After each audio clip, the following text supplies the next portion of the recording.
नमस्कार किसान साथियों, रियल किसान चैनल में बहुत बहुत स्वागत है। मैं सुखेंद्र सिंह। किसान साथियों, आज जिस टॉपिक पे बात करने वाले हैं वो बैंगन से संबंधित है, क्योंकि बहुत सारी किसान साथियों कमेंट भी आ रहे हैं और व्हाट्सएप पे मैसेज भी आ रहे हैं कि सर जो है बैंगन में सफ़ेद मक्खी और तना छेदक फल छेदक। तो तना छेदक फल छेदक पे मैं पहले भी वीडियो दे चुका हूँ। मैं आप लोगों से इसीलिए कहता हूँ कि पूरा वीडियो देखा करें, क्योंकि पूरा वीडियो देखने से समझ आ जाता है। अब आप लोग स्किप करके देख लेते हैं तो उसमें थोड़ी सी दिक्कत आती है कि कोई पॉइंट कहीं छूट जाता है, फिर उसके लिए दोबारा से उसी टॉपिक पे मेहनत करनी पड़ती है। तो आज फिर वही टॉपिक है कि सबसे पहले तो सफ़ेद मक्खी का बहुत ज़्यादा अटैक हो रहा है इस समय, क्योंकि जब लगभग 25-26 डिग्री से ऊपर का टेम्परेचर जाता है 32-33 तक, तो सफ़ेद मक्खी की जो है अटैक बढ़ता ही बढ़ता है। जितना हाई टेम्परेचर हो जाएगा उतना ही ज़्यादा सफ़ेद मक्खियों का अटैक होगा। तो इसलिए इस समय हमें सतर्क रहने की आवश्यकता है कि सफ़ेद मक्खी का जो अटैक है लगभग सारी फसलों पर, जो सब्जी वर्गीय है उस पर तो खास तौर पर बड़ा अटैक होता है। तो इसलिए हमें उस पर जो है तैयारी करनी है।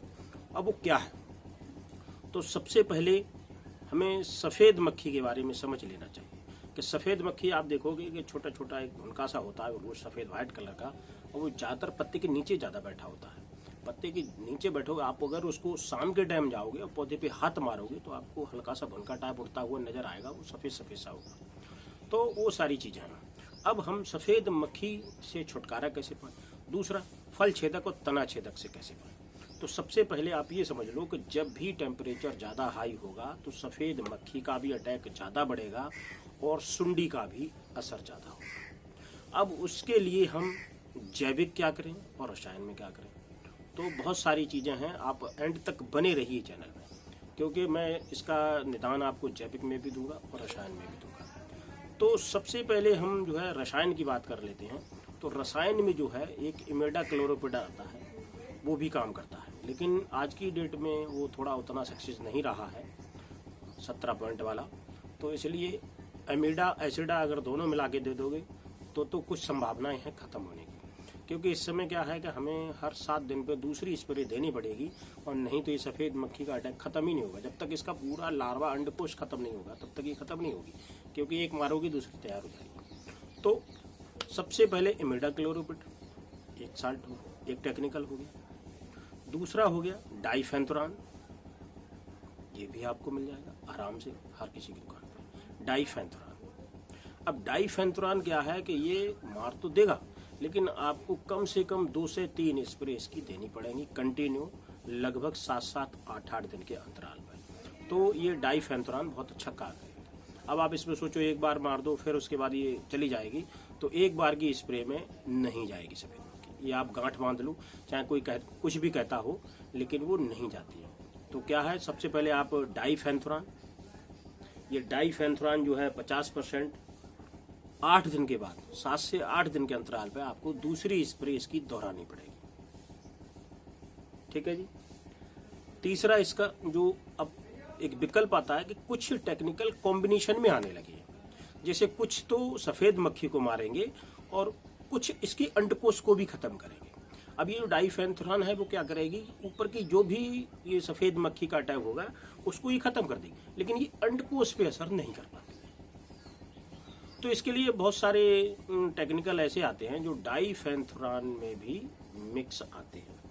तो उसी कैटेगरी में एक अलग टेक्निकल है, फैबप्रोपोथ्रीन है, ये 30% इसी में आता है। ये 300 ml एकड़ की डोज इसमें लगती है, ये भी अच्छा काम करता है।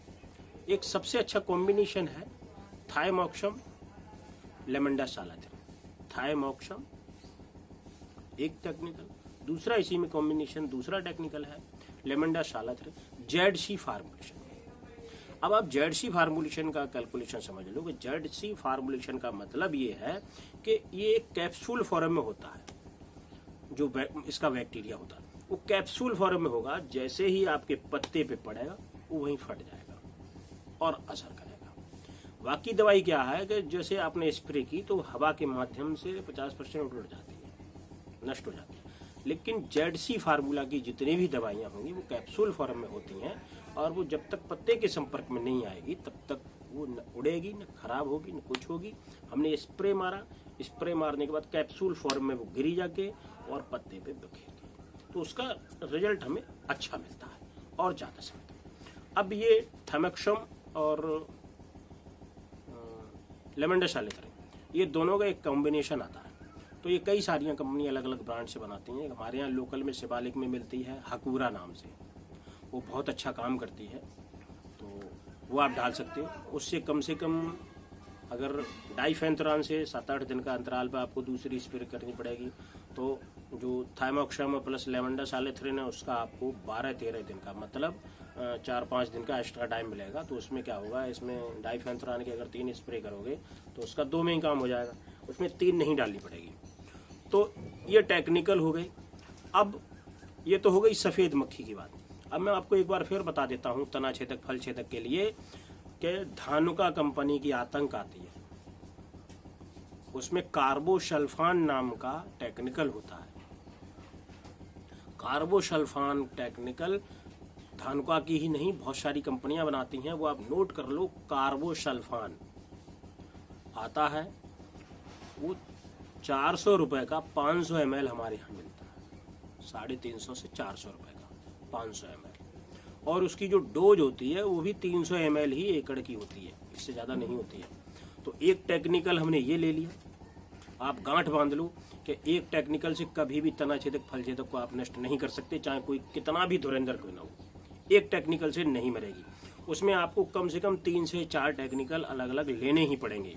तो पहला आप नोट कर लो, कार्बोसल्फान आपको कहीं भी मिले, किसी भी कंपनी का अच्छी का मिले, आप ले सकते हो। दूसरा टेक्निकल आप नोट कर लो, इमामेक्टिन बेंजोएट।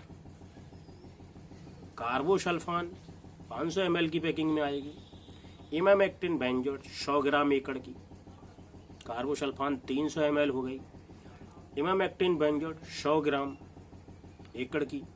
इसके साथ में आपको 250 ग्राम एकड़ की लेनी है कार्टफ हाइड्रोक्लोराइड, जिसको हम हाइड्रोक्लोराइड बोलते हैं, वो कार्टफ लेनी है। कार्टफ के बोलोगे तो हाइड्रोक्लोराइड आपको दे देगा दुकानदार।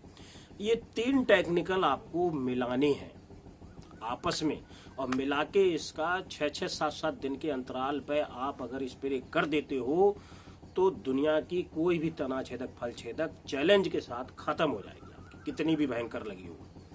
अगर आप एक एक टेक्निकल यूज करोगे तो पैसा की बर्बादी होगी, तना छेदक फल छेदक जाएगा ही नहीं। इसमें आप ये गांठ बांध लो, 7वें दिन से 8वां-9वां दिन नहीं होना चाहिए। अगर हो जाएगा तो आपका कम से कम 40% बैंगन सुंडी खा जाएगी, आपको कुछ नहीं मिलेगा। वीडियो थोड़ा लंबा हो जाएगा क्योंकि महत्वपूर्ण जानकारी है। तो ये टेक्निकल, अब इसमें आपको ये 3 स्प्रे देने हैं इसके। अब 3 स्प्रे के बाद इसमें से आप कार्बोसल्फान हटा दीजिए। अब बायर कंपनी का ले लो, इसमें अलांटो नहीं मिलता है, तो अभी आपको मैंने थाइमोक्सम प्लस लेवेंडर साइलेंथ्रिन जेडसी फार्मूलेशन का बताया, वो आप मिक्स कर लो। तो ये सारे मिक्सर ही काम करेंगे, क्योंकि 3 के बाद अगर आप एक ही टेक्निकल डालते रहोगे बराबर तो रेजिस्टेंस पावर बढ़ा लेगी, वो सुंडी फिर कभी जाएगी ही नहीं। आप कितने भी खर्चे पानी कर लेना, सुंडी नहीं जाएगी। तो ये आप गांठ बांध लेना। तो आज का विषय हमारा यही था महत्वपूर्ण, कि बैंगन में सफ़ेद मक्खी और कीटों का प्रकोप इन सबसे चला जाएगा। ठीक है। इसके बाद अगर बैंगन में माइट की समस्या आती है तो वो माइट के नाम से आती है, वो आप डाल सकते हो, लेकिन वो सिंगल ही लगानी है, कभी उसमें कोई दूसरी दवाई मिक्स नहीं करनी है। कोशिश करनी है आपको शाम के टाइम जब टेम्परेचर नॉर्मल हो जाता है 4 बजे के बाद स्प्रे देनी है, तो अच्छे रिजल्ट मिलते हैं। किसान साथी सुबह को लगा देते हैं तो सुबह इतनी जल्दी ओस पड़ती है तो ज़्यादा काम नहीं करती, ओस जब छूटती है तो गर्मी टेम्परेचर बहुत ज़्यादा हो तो धूप के कारण असर कम होता है। शाम के टाइम स्प्रे करेंगे तो रिजल्ट आपको 100% मिलेगा चैलेंज के साथ। आप ये 3 टेक्निकल बैंगन में डाल दीजिए, तना छेदक और फल छेदक का नामो निशान मिट जाएगा, लेकिन 7-7 दिन के अंतराल पर। अब बहुत सारे लोग कहेंगे कि सर आपने जो है टाइम 7 दिन का बताया, 15 दिन का भी आता है। जब बरसात की सीजन चली जाएगी, मानसून थोड़ा ठंड, टेम्परेचर थोड़ा डाउन आ जाएगा, तो फिर ये 7 दिन की बजाय फिर 10 दिन, 12 दिन, 15 दिन में स्प्रे लगेगी। जैसे सर्दियों में 15 दिन में एक लगती है, लेकिन अभी हाई टेम्परेचर में आपको 7वें दिन गांठ बांध लो, देनी ही देनी है। और जो भाई 7 दिन में स्प्रे नहीं दे सकता है, मैं तो उसको यही सलाह दूंगा, वो बैंगन की खेती छोड़ दे, वो कुछ भी नहीं कमाएगा सिवाय बर्बादी के। तो आज की जानकारी अगर आपको पसंद आई हो तो ज़्यादा से ज़्यादा वीडियो को लाइक, शेयर एंड सब्सक्राइब करें। मिलते हैं अगले वीडियो में। नमस्कार।